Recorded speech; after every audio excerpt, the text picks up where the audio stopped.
to je moj super kužek in nisem dolgo mogla odločiti za to, kam bi ga dala za striženje, za grooming, to ta modna beseda.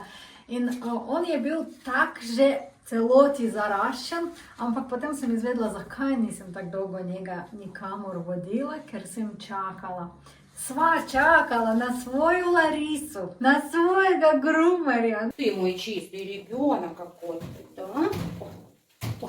Вот такой чистенький, да? Вот такой чистенький ребенок.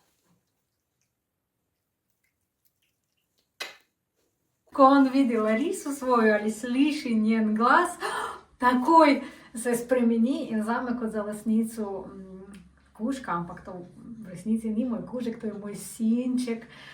V glavnem je, da ne morem njega kjerkoli pustiti za 2-3 ure, zato pa sem vedno tako malo pazila in gledala na ljudi. In ko sem opazila prvo videi, kako Larisa se obnaša s kužkami, kako oni jo imajo radi, sem razumela, da ja, to pa ta prava zame, pa za mojega Mišota. In potem, ko ona je posnela video, kako ona o njem skrbela, kako njega strigla, kako se čohala, in potem, ko sem prišla po njega, ko sem videla, kako njej da ljubčka, pa se vidi njegov odnos do njo, in ko njemu zdaj rečem, gremo do Larise, Larisa, Larisa, Larisa. Njegova Larisa za njega je top.